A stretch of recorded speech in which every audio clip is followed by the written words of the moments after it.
What's up, YouTube? It's me, Sanitary here, so don't mind the cars in the background.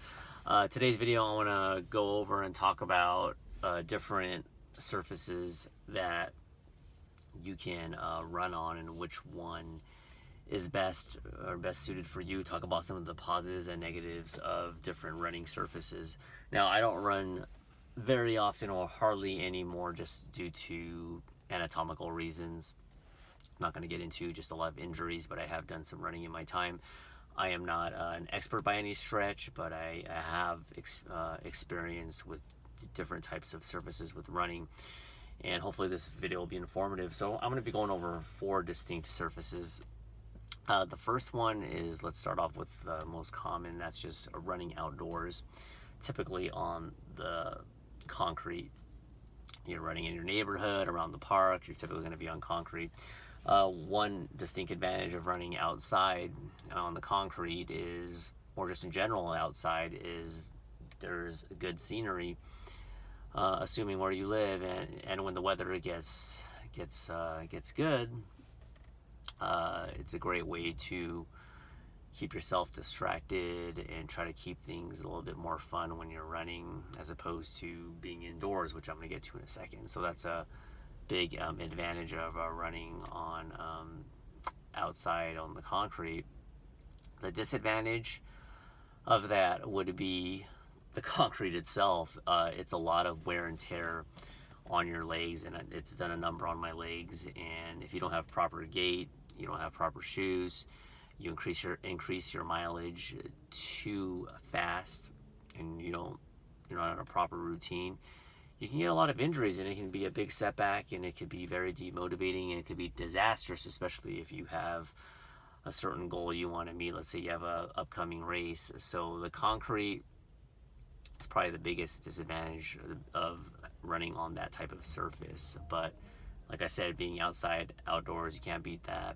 But unfortunately with the concrete, you got to remember, every step you take, I don't have the exact number, but the amount of foot-pounds that's being constantly over time, that's a lot of steps. It's a lot over time, especially if you're a high mileage type runner. Even if you're not, which I wasn't, over time it can cause some havoc. So that's the first one. So these are some things that you may want to consider. The second type of surface I want to talk about with running is dirt trails in general. The advantage, you get the same advantages as you would with the first example with the concrete, because you're outside basically. It's the same thing. The only difference with the trails, and one big advantage over just running on concrete, is it's less wear and tear typically on your feet. That's because these trails typically have dirt, and dirt is going to be a better shock absorber on your feet. Now you do, I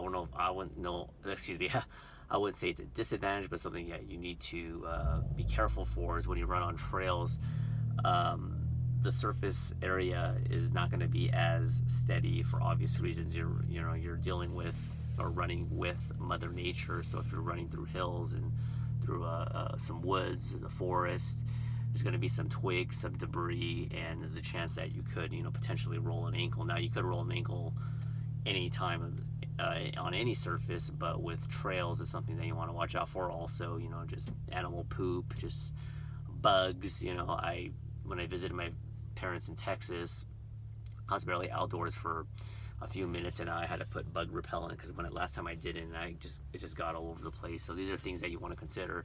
But the advantages are great. Once again, you be outdoors, the scenery can objectively or subjectively be better than just running outdoors in your own neighborhood, because you get to see all the scenery, especially if you're an outdoors person. So that's another option for is trails. The third option would be on a treadmill, typically at a gym. A lot of people don't like to run on the treadmill. I would say, as far as the material of the treadmill, it's kind of in between concrete and trails, in my opinion. It'll cause some wear and tear, but not as much as concrete. It'll be a little bit of a shock absorber, but I have gotten some injuries from treadmills, so that could happen. An advantage of having the treadmill is if you're really want to check your mile pace, and you want to see where you're at truly, or you want to make sure, like let's say you're a casual runner and you want to run a 8:30 mile. If you put it on the treadmill, if you put it exactly at 8:30, and then you start running, and then you start slowly falling off the treadmill, then you know that pace is too fast. So you have a exact baseline, and you can monitor it exactly to the running pace that you want. Whereas if you're outside,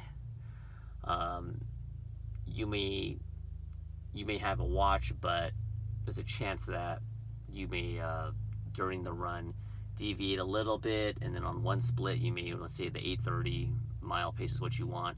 On one split you might run you might be faster in 8:20, and the next one you might be 8:40, especially if you're not experienced. The more experienced runners can hit those splits really evenly, but there's a chance that if you're beginning, you might be 15 minutes ahead, 15 minutes, 15 seconds ahead, 15 seconds behind, and this could be detrimental, especially if you're running a true race, an official race, because if you go out too fast, you're going to tank out, and trust me, that's happened to me before. So the treadmill will allow that muscle to mind memory where you're used to that same exact pace. So when you do transition outdoors to a race, your body will have a less chance of deviating off that pace. That's a huge advantage of the treadmill. This is something that I do recommend at least getting some work on the treadmill. The disadvantage, just boredom. I mean, you go to the gym, you can put your iPod in, your headphones, but being stationary in one place looking outside of the gym in a parking lot, unless there's some nice eye candy out there for the men and women, it can get quite boring. So you got to really be creative with your mind. Have a good music playlist. If there's something on the TV at the gym, you could do that. So that's all I gotta say about that. And not to make this video too long, the last fourth surface area I want to talk about for running that you want to take into account would be the rubber track. I first got acclimated and introduced to a rubber track at my old high school. It wasn't until years later, after I graduated at my high school, years later, they started actually spending money at the high school. It kind of pissed me off.